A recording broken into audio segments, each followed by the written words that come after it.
Guys, absolutely huge month for SteelSeries this month. They launched a bunch of new products, namely an all-new range of headsets and a desktop speaker set, including a 5.1 surround sound option. This is all brand spanking new, and your boy has got you a special discount, 12% with offer code SKILLUP. Click below to grab them before they sell out, or stick around to the end of the video to learn more. Wolong Fallen Dynasty is the new thing coming out of Team Ninja, most known for their Dead or Alive and Ninja Gaiden games, but more recently for the Nioh games, and Stranger in Paradise as well, I guess, but that's a Square Enix offshoot, so it's kind of different. This is a studio that I'm pretty close to, in that I used to love the Dead or Alive games for the combat, of course, and Ninja Gaiden was also my jam. I didn't play Nioh 1, but I did play and finish Nioh 2, and that's a complicated game to talk about, because it gets lumped in with the Souls-like subgenre, and it is, but it's so different in so many ways that it's almost closer to something like Monster Hunter. It's level-based, it's built around specific weapon categories that each have hugely complex movesets, abilities, and skill trees, and there's a very load-bearing loot game that drives the majority of your progression with different loot rarities and modifiers. It's a whole thing, it's very good, but it also doesn't have the same broad appeal that many Souls-like games have, because Nioh's game systems can be so overwhelming, and the level design is not good. It's a real weakness for the franchise, especially when set against a genre that is consistently delivering some of the most awe-inspiring, immersive, and interesting level design across all of video games. I'm spending this time in the intro block talking about Nioh 2 because Wolong has a lot of Nioh DNA coursing through it. I got early access to a demo that I believe will be going live soonish, at least on the PS5. I'm not sure about other platforms, to be honest. I played it on PS5. I put about 4 hours into it because I liked it. I really liked Nioh despite its drawbacks, because its combat is phenomenally good. And as soon as I got going with Wolong, I was immediately like, oh yeah, okay, I'm back, let's go. The speed of it, its verticality, its generous counter windows, the way you weave in spells, the bond you have with spirits pulled from mythology, that is all sort of lifted and dropped here in Wolong. And that's a good thing, because those were Nioh's best components and they deserve to be retained. When I got my bearings around that, my next question became, okay, so what sets this apart from Nioh? And in that regard, I'm not quite sure yet. Obviously, the setting is different. This is ancient mythical China rather than ancient mythical Japan, but I certainly wasn't feeling the setting in quite the same way that I was feeling it in Nioh. Perhaps that's just because I'm better versed in Japanese mythology and I'm kind of just missing a lot of the visual cues here, but this one level that I played here in this demo could have been a level in Nioh 2. There definitely isn't a clear line break between these two games stylistically, or at least there wasn't in this one slice that I played. Level design was the big thing I was looking at. I wondered if any changes had been made here to the way Team Ninja builds levels, and if those changes have been made, then they certainly weren't evident in this slice. It's the same linearity, the same rigidity, the same lack of landmarks that define Nioh. I sense that Rise of the Ronin, Team Ninja's other upcoming title, which was revealed this week during Sony's State of Play, that will likely be the title that brings an overhaul to level design, since that is an open world game, as far as we understand. That's kind of my overall take from my time with Wolong, actually.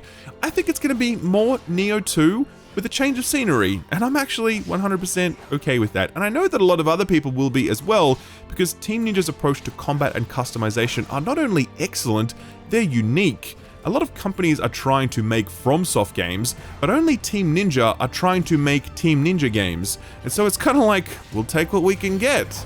My guess, and it's only a guess because this is a preview based on a demo, but my guess is that if you liked Nioh and you want more of that, then this is for you. But if you're looking for a new spin on Team Ninja's overall formula, you might want to check back in when Rise of the Ronin rolls around.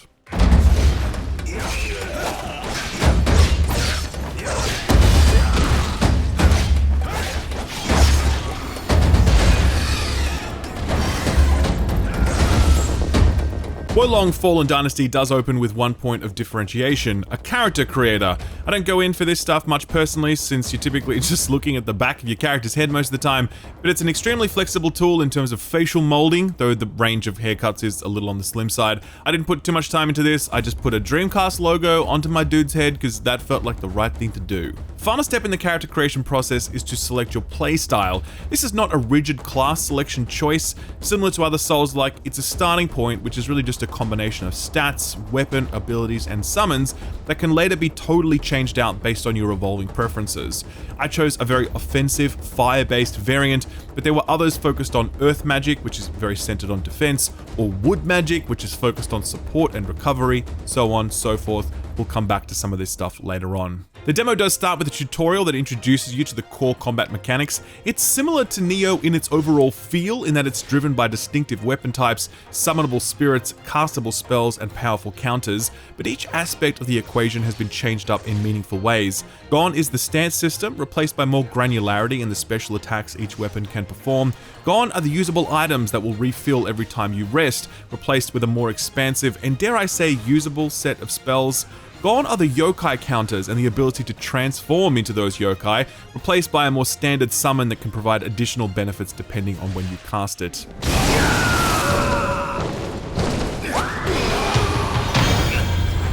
Now obviously there might be more game systems present in the full game, but I suspect what we see here is mostly complete, and as I look at these systems, they definitely seem much more streamlined versus Nioh, particularly when it comes to weapons, since weapon categories in Nioh each had their own skill trees that were huge, and the stance system provided an additional layer of complexity in terms of basic combos. You also had the ability to transform into yokai you had defeated and captured, and each of those yokai had different potency, almost like Pokemon.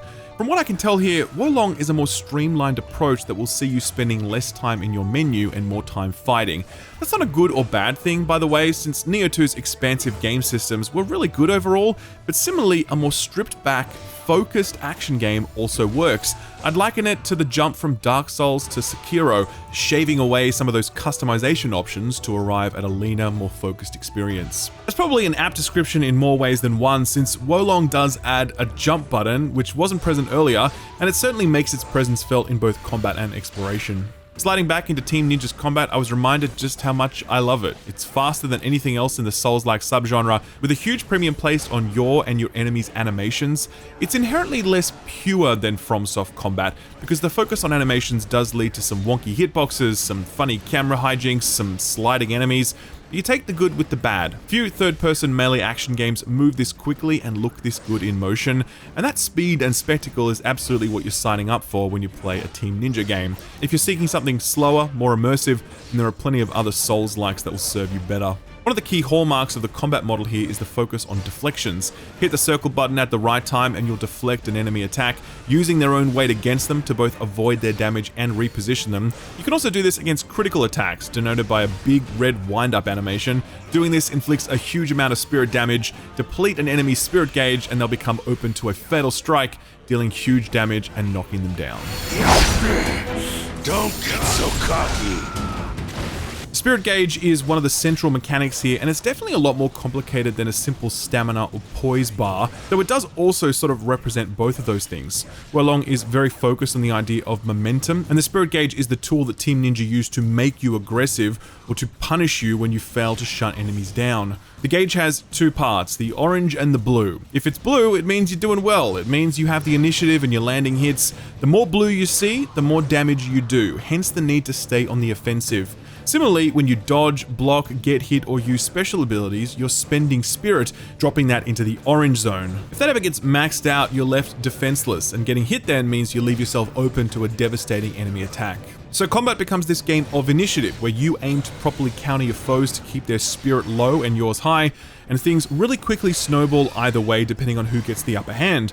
Basic enemies can shut you down super fast if they land consecutive hits, but similarly you can absolutely dumpster them if you're able to maintain your own momentum. That's a critical thing to understand about Team Ninja games versus comparable Souls-like melee action games.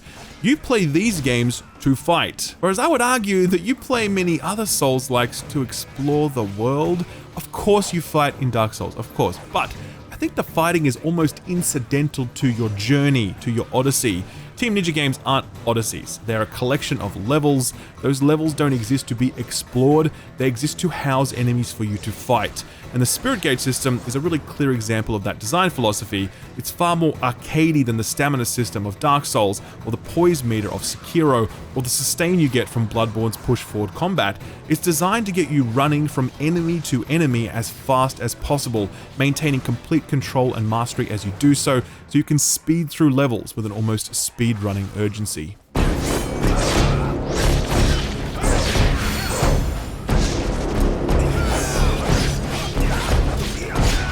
I mentioned earlier, level design is a weakness for Nioh, and I was interested to see what changes Team Ninja were bringing here. It doesn't seem like too many, but there are some notable changes that emerge from the inclusion of the jump button, and also the new morale system, which is pretty cool actually.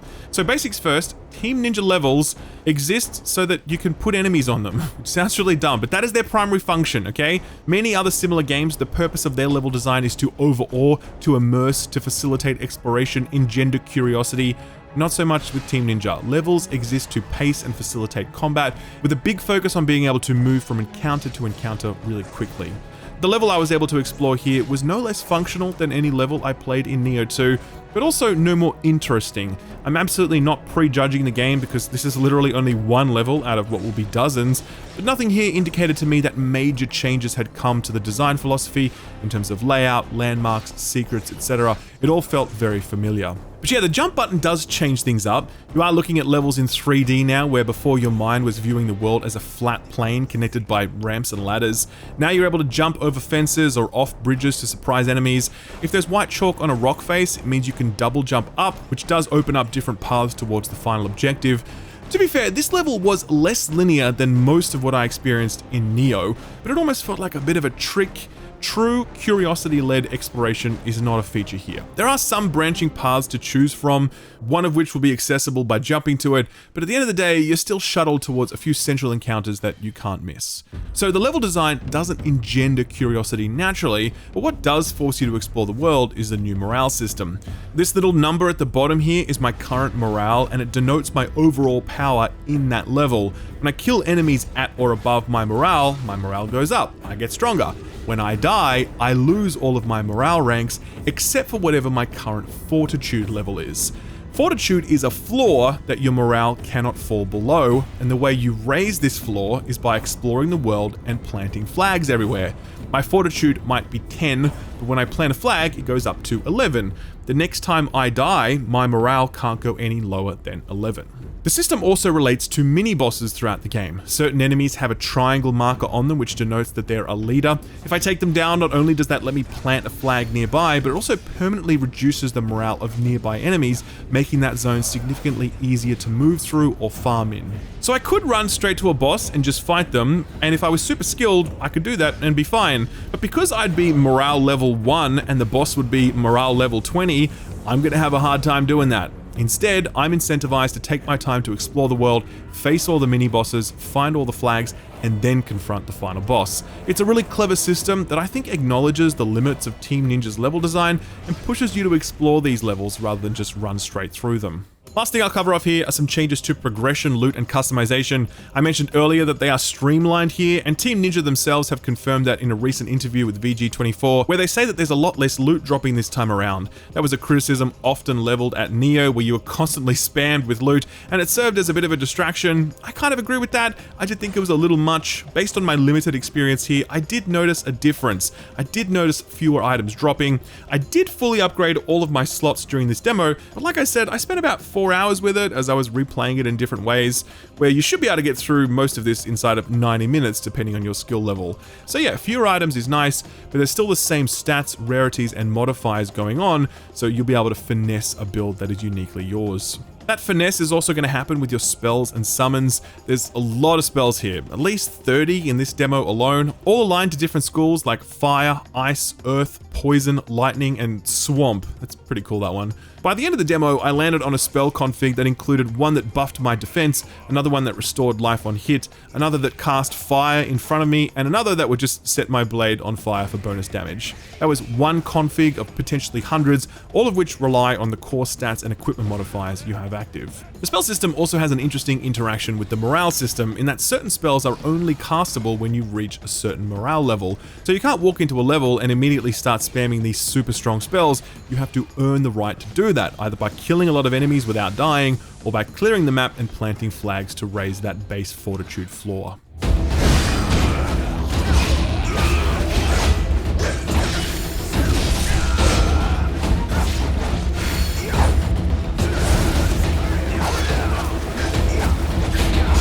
So, some other things to note. Performance was okay. I played the PS5 in performance mode. There is a fidelity mode as well.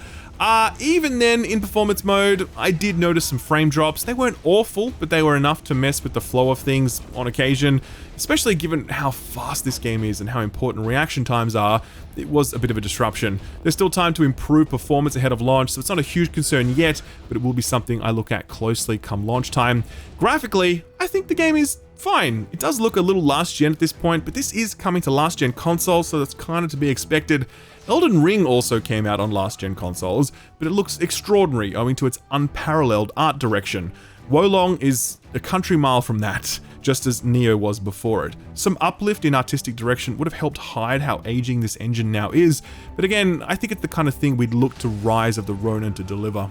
The game does support co-op via summons, but I wasn't able to test that as the servers weren't up yet.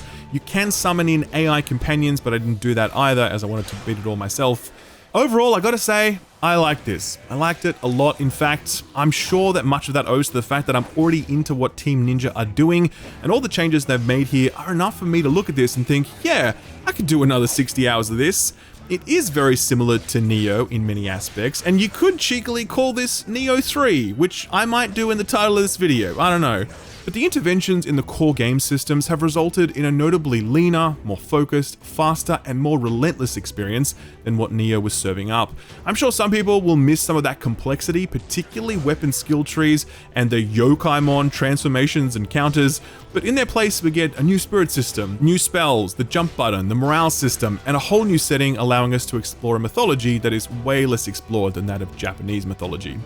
So yeah, I'm sold on this, personally. I think this is a pretty known entity, and if you know what this is, and you know you like it, then this is probably a pretty safe purchase. Similarly, if you're not familiar with this stuff, and anything I've spoken about has piqued your interest, then I really recommend checking out Nioh 2. You don't have to wait months for it, it's discounted, and it comes with a bunch of DLC now, and it will show you a very different vision of what combat can be like in a Souls-like context. And that's that. Video is over. If you liked it, please drop it a like, subscribe, etc. Thank you for watching, and thank you to this video's sponsor, SteelSeries.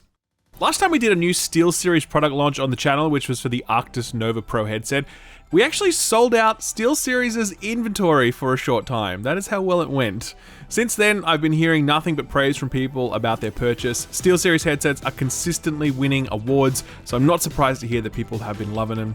The Nova Pros were just the first cab off the rank in SteelSeries' 2020 lineup of headsets, and now this month, the rest of the range has hit the market, allowing you to experience the absolute best in gaming audio at whatever price point suits you best. The range starts off with the Arctis Nova 1s, an extremely versatile piece of kit that will work with PlayStation, Xbox, PC, Switch, or mobile. These have all the style, reliability, and build quality you've come to expect from SteelSeries at a very affordable price. Fantastic for yourself, of course, but also maybe for kids who are perhaps a little less delicate with how they handle their kit. The Nova 3s are the next step up, a USB-connected headset offering a stylish RGB ring, as well as advanced features like an AI-controlled noise-cancelling microphone.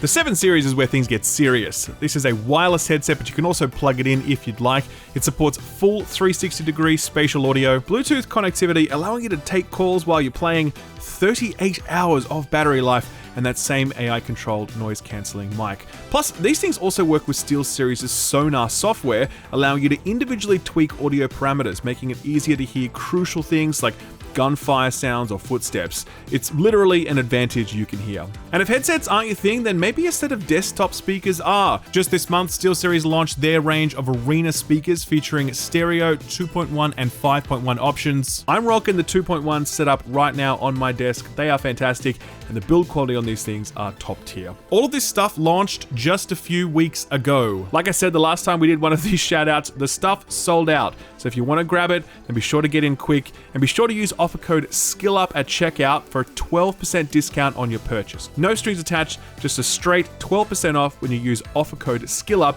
at SteelSeries.com. That link is below. Give it a click. Thanks SteelSeries for sponsoring the video, and thank you for watching it.